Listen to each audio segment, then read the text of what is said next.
Je crois à la Sainte Église catholique. 9e article de notre credo. Article important parce que lorsque nous affirmons ce dogme, nous croyons une vérité, celle par laquelle nous disons que notre Seigneur a institué une Église catholique, hiérarchique. Mais ce n'est pas une simple vérité à laquelle nous croyons. Ce dogme nous engage à faire partie de l'Église catholique, c'est-à-dire à être membre de l'Église catholique. Voilà ce à quoi nous engage ce dogme. Notre Seigneur a dit en Saint Marc, « Celui qui ne croira pas sera condamné ». Et il dit ailleurs, « Qui n'est pas avec moi est contre moi ».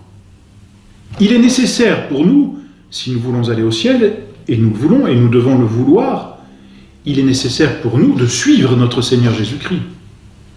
Pour suivre notre Seigneur Jésus-Christ, le moyen est très simple, il faut appartenir à l'Église de notre Seigneur. Il faut faire partie de cette société que notre Seigneur a instituée spécialement, expressément, pour le salut des âmes. Notre Seigneur est mort sur la croix, il nous a ouvert le ciel, mais pour aller au ciel, il nous faut passer par l'Église catholique.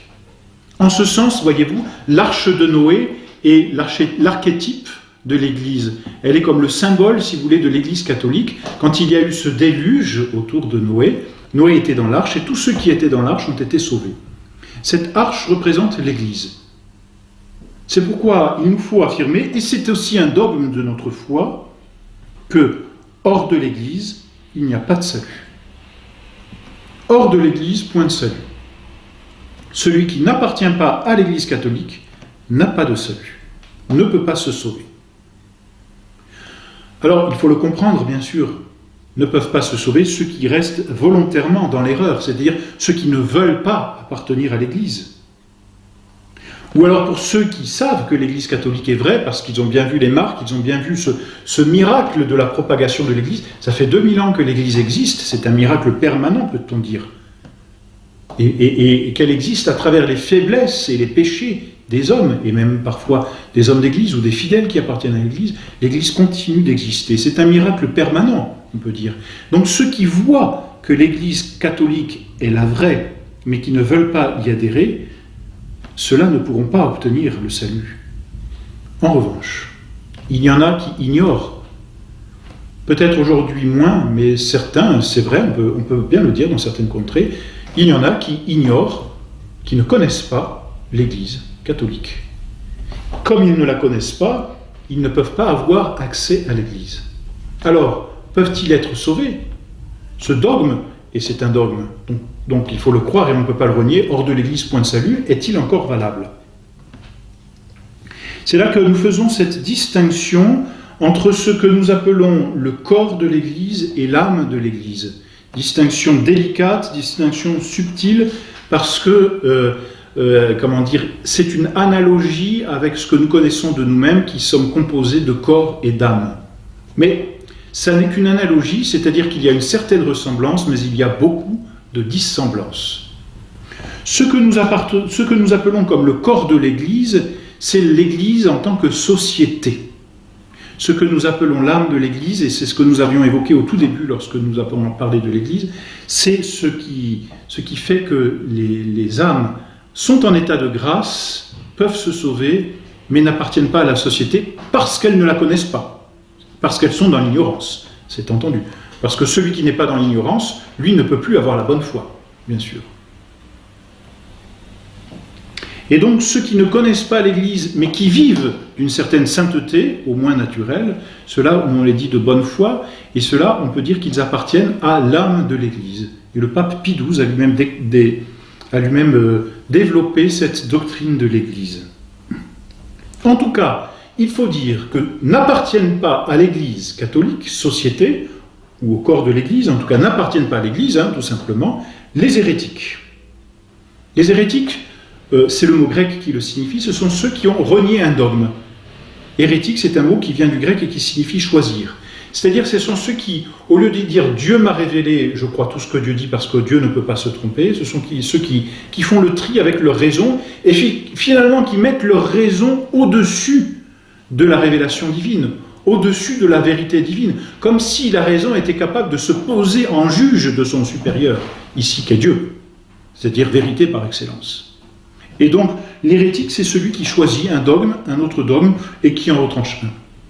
Il suffit d'en retrancher un volontairement pour être hérétique, et ainsi pour perdre la foi, c'est-à-dire pour perdre ce qui fait le formel de la foi, Dieu qui révèle.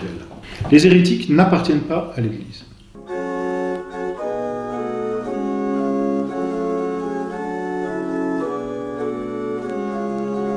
Les infidèles, ce sont tous ceux qui n'ont pas reçu le baptême et qui vivent justement in fideles, sans la foi. Fides.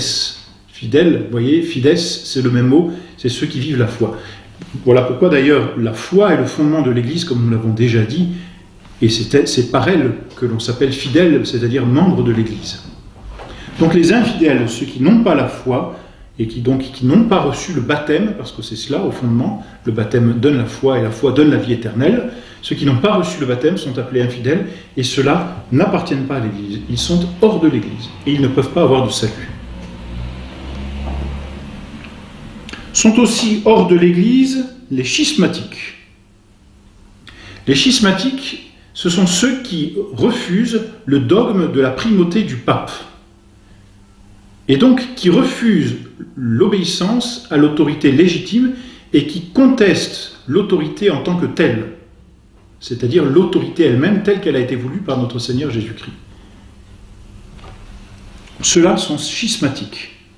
Ils se coupent de l'autorité de l'Église et finalement refusent le dogme de la hiérarchie de l'Église pour en instituer une autre ou une autre parallèle.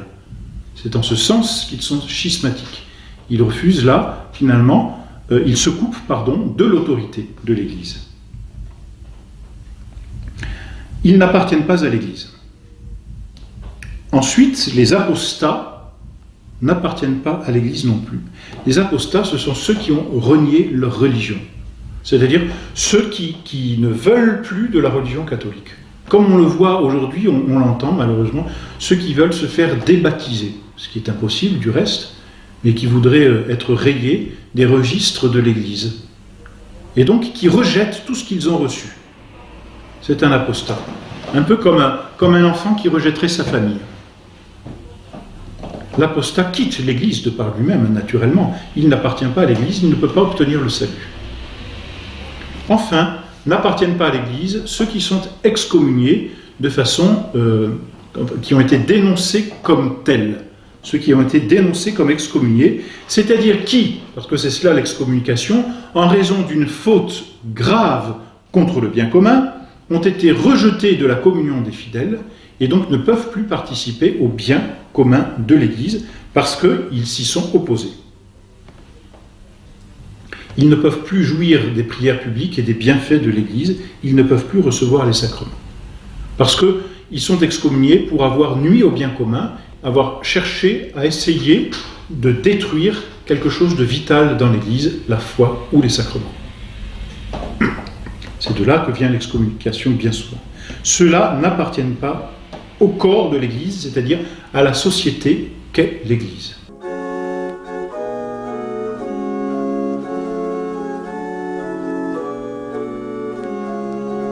L'âme de l'Église, vous voyez, on a parlé tout à l'heure de l'âme de l'Église, ce sont ceux qui sont dans l'Église, mais simplement par la foi, mais pas dans la société. C'est-à-dire qu'ils appartiennent, si l'on peut dire, à la communion des saints, sans appartenir à l'Église société. Ce qui est un cas un peu bancal, parce que ça n'est pas normal, ça n'est pas dans l'ordre des choses. Mais pourquoi est-ce ainsi? Parce qu'ils sont de bonne foi, parce qu'ils ne connaissent pas l'Église catholique. Alors, ceux-là appartiennent à l'âme de l'Église, mais pour appartenir à l'âme de l'Église, il faut être en état de grâce, c'est-à-dire avoir en soi la vie divine, puisque l'Église n'est pas autre chose que la vie de notre Seigneur qui se transmet, la vie et la doctrine. Donc, ceux qui sont en état de grâce, mais qui par ignorance ne sont pas dans l'Église catholique société, ceux-là appartiennent, dit-on, à l'âme de l'Église et peuvent obtenir bien sûr le salut. Mais il faut être en état de grâce. C'est-à-dire celui qui vit dans l'état de péché, celui qui vit même dans un état contre nature, celui-là ne peut pas vivre en état de grâce et ne peut pas accéder au ciel, ne peut pas être sauvé. Voilà donc ce que signifie hors de l'Église point de salut. Et voilà donc un dogme bien important pour notre propre salut. Notre Seigneur nous ouvre le ciel, mais il n'y a qu'une façon d'aller au ciel, c'est comme nous le disons bien souvent, per Dominum nostrum, par notre Seigneur Jésus-Christ. Et qu'est-ce que ça veut dire par notre Seigneur Jésus-Christ? Eh bien par l'Église, par son Église. Voyez-vous, sur la croix, notre Seigneur Jésus-Christ a été transpercé d'un coup de lance. Il était déjà mort, et le soldat, voyant qu'il est déjà mort, a pris sa lance et a transpercé le cœur de notre Seigneur Jésus-Christ. Et il en sortit, dit saint Jean, de l'eau et du sang. Cette eau et ce sang sont les symboles des sacrements. Le baptême, par excellence, et le sacrement de l'Eucharistie qui vient nourrir les âmes. Mais le sang de notre Seigneur, c'est lui qui est versé sur les âmes pour la rémission des péchés dans le sacrement de pénitence. C'est de ce côté, disent les pères de l'Église, qu'est née l'Église de Jésus-Christ, l'épouse mystique de Jésus-Christ, tout comme Ève était née de la côte d'Adam. Ainsi, il y a un parallèle entre Adam et son épouse Ève, et notre Seigneur et son épouse mystique, l'Église. Obtenir son salut, donc, par notre Seigneur Jésus-Christ, c'est l'obtenir aussi par l'Église, car l'Église et notre Seigneur Jésus-Christ ne font qu'un. L'Église, c'est notre Seigneur continué dans le temps.